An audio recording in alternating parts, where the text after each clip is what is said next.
네, LA 레이커스 관련해서 소식들 좀 전해드리도록 하겠습니다. 루카 돈치치가 살짝 부상을 입었었는데요. 세븐티식서스 경기에서 부상을 입은 다음에 이제 뛰지 않았어요. 그날 경기는 르브론 제임스와 오스틴 리브스가 벤치에서 나와서 오스틴 리브스가 진짜 엄청난 활약을 했죠. 그래서 이제 승리를 거뒀는데 이제 좀 걱정되는 부분이 루카 돈치치 부상이 조금 어떤가였는데 뭐 마일드하다고 합니다. 햄스트링이 조금 아프다. 예, 그래서 크게 막 장기간 결장 이런 거는 아닐 것 같고요. 근데 좀 사실 걱정되는 건 이제 루카 돈치치가 이 나이가 굉장히 어림에도 불구하고 조금 잠 부상들이 조그만 부상들을 계속 달고 뛰고 있는 그런 부분이 있거든요. 이게 이제 결국 나중에 이제 누적이 되면 어떻게 될까 그런 생각을 또 해보고 또 어떻게 보면 플레이 스타일 자체가 이제 굉장히 가감한 그런 활동력을 요구하는 게 아니니까 또 뭐 부상이 그렇게 또 큰 건 올 것 같지 않다 이런 생각도 있고 네 어쨌든 그 루카 돈치치 같은 경우는 이제 본인의 몸 상태가 어떤 식으로 되느냐가 제일 중요할 것 같고 뭐 재능이야 뭐 진짜 뭐 몇십 년 만에 한번 나오는 재능이니까요. 어쨌든 루카 돈치치는 그렇게 장기간 결장을 하지 않는다라는 소식입니다. 아주 좋은 소식이죠. 그리고 새로이 이제 선수, 이제 LA 레이커스의 선수로 영입이 된 루크 캐나드 선수. 예. 루크 캐나드 선수는 다른 것보다 이제 공격력에서 3점슛 부분이 통산 3점슛 퍼센티지가 이제 1위가 스티브 커, 현재는 감독이죠. 감독인데 루크 캐나드가 44% 정도를 유지를 하고 있으니까 뭐 이 진짜 수치는 굉장히 대단한 수치라고 볼 수가 있고 그리고 올 시즌에 50, 40, 90 클럽이에요. 이게 뭐냐면 필드골 성공률 50%, 3점슛 성공률 40%, 자유투 성공률 90%. 이제 요게 뭐 슛 도사들이 하기 조금 슛 도사들도 하기 힘든 스탯인데 지금 그걸 하고 있으니까 루크 캐나드가 슛에 대해서는 얼마나 대단한 선수인지를 알 수 있는 거고 올 시즌은 53.8%, 49.7%, 91.4%를 기록하고 있어요. 조금만 노력하면 50, 50, 90도 될 수 있는 아주 진기한 기록을 지금 하고 있는 기록상으로는 슛에 대해서는 뭐 진짜 도사라고 볼 수 있는 루크 캐나드입니다.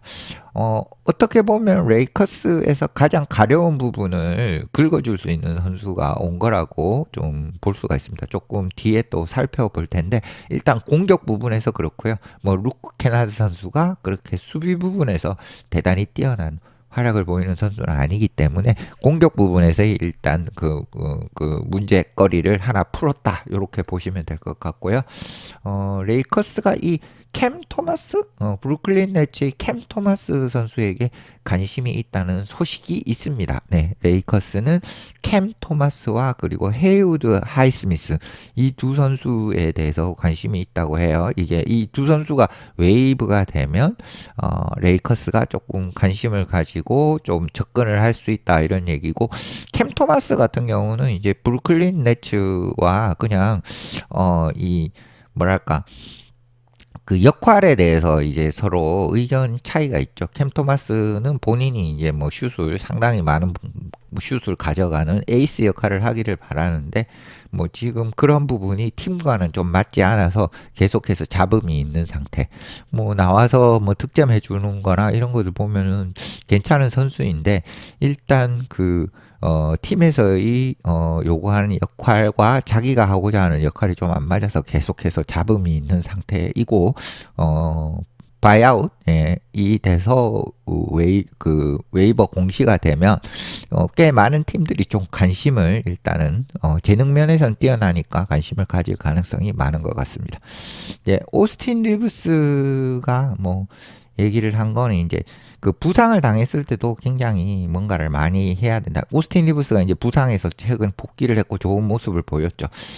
부상으로 이제 그 경기에 뛰지 못할 때, 다 사람들이 이제 이런 어려움, 이런 부분을 모른다고 생각하는 것 같아요. 그러니까 그냥 앉아서 쉬는 게 아니고 엄청나게 계속 연습을 해야 된다. 그리고 사실 뛸 때보다도 훨씬 더 많은 노력을 해야 된다.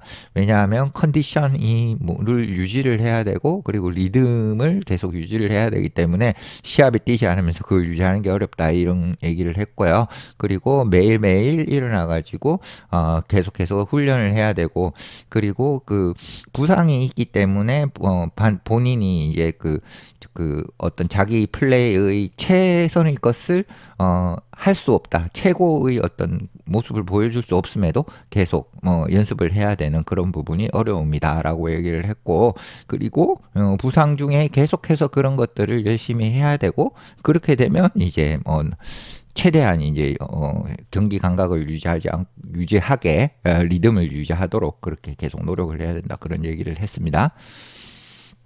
그리고 루크 캐나드 다시 한번 얘기 드리지만 53.8% 그리고 49.7%의 3점슛, 그리고 프리드로우 90%. 그러니까 이게 이 정도의 대단한 슛률을 가진 선수를 데려왔습니다. 뭐 LA 레이커스가 별로 아무것도 하지 않은 부분에 대해서 좀 싫어하는 어떤 LA 레이커스 팬분들은 조금 라펠린카를 비난하는 그런 얘기도 하고 있는데, 실제로 요 선수 한 명을 데려온 부분이 꽤나 임팩트가 있을 수 있다고 생각을 하고, 일단 이 선수가 오면 엄청나게 스페이싱이 넓어지는 그런 부분이 있죠. 지금 현재는 루이 하치무라가 유일하게 그런 이제 받아먹는 3점을 좀 역할을 해주고 있는데, 루이 하치무라가 뭐 부진했을 경우에는 솔직히 좀 답이 없고 굉장히 답답한 그런 LA 레이커스라고 볼 수가 있거든요. 그래서 LA 레이커스의 전체적인 로스터를 보시면 에이튼, 돈치치 3점이 가능하고, 그리고 루이 하치무라. 그런데 돈치치 같은 경우에는 스페이싱 해가지고 하는 선수는 아니죠. 루이 하치무라는 스페이싱해서 3점을 넣어줘야 되는 역할이 있습니다. 브로니 제임스, 잭슨 헤이즈 그런 스페이싱과는 관련이 없고, 르브론 제임스 역시 루카 돈치치와 비슷하죠. 그 스페이싱을 해서 3점을 받아먹는 건 아니고 본인이 이제 주로 해야 되는. 그리고 루크 캐나드는 이제 뭐 확실히 스페이싱을 위한 선수로 볼 수 있고, 달튼 크네트 선수에게도 스페이싱을 뭐 희망을 했지만 이 선수가 그런 역할을 좀 제대로 해주지 못하고 있고, 제이크 라라비아 같은 경우도 이제 스페이싱을 좀 더 잘해주면 좋은데 뭐 여러 가지 다른 면에서 잘해주고 있고, 스페이싱을 그렇게 잘하는 형태는 아닙니다. 오스틴 리브스 역시 이제 스페이싱을 하는 게 아니라 이제 본인이 이제 공격 조립이나 역할을 하는 그런 유형의 선수로 볼 수 있고, 마커스 스마트 역시 이제 스페이싱으로 받아먹는 3점 슈터는 아니니까, 전체적으로 쭉 이렇게 봐도 실제로 스페이싱 역할을 하는 선수가 루이 하치무라이거든요.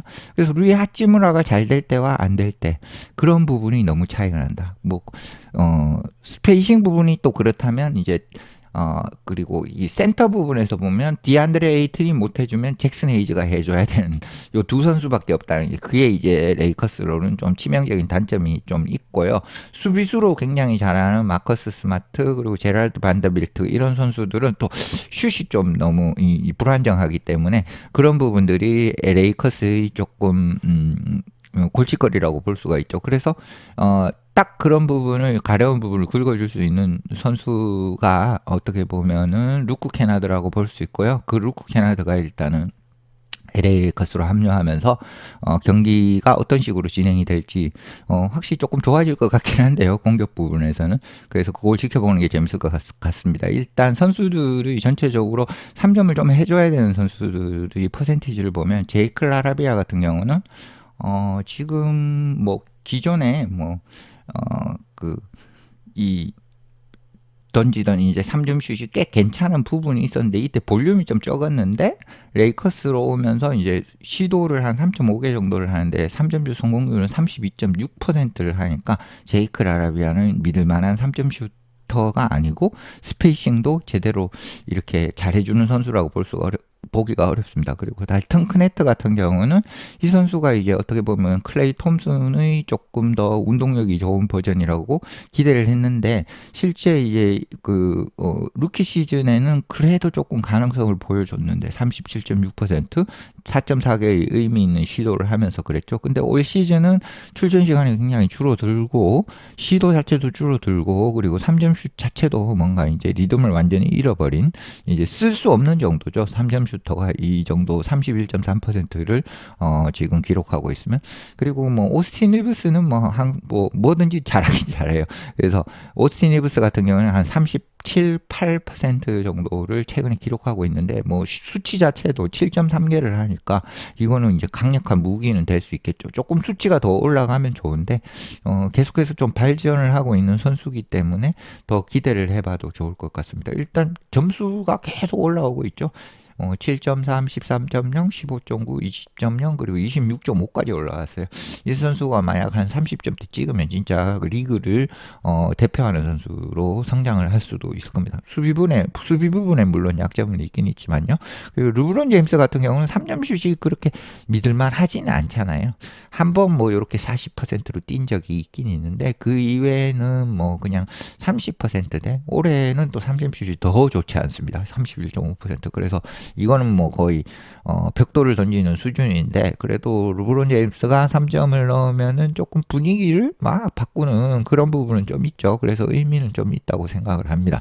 예, 루카 돈치치 역시도 뭐 굉장히 3점 슛이 좋은 커리어 내내 3점 슛이 그렇게 좋은 선수는 아닙니다. 한 35% 정도를 기록하고 있고 올 시즌도 뭐 한 35% 정도를 기록하고 있어요. 최근에 뭐 한 37% 정도를 기록했었는데 그래도 전체적으로 보면 한 35% 정도니까 그냥 나쁘지 않은 정도 그렇다고 막 믿을 수 있는 정도 이런 건 아니죠.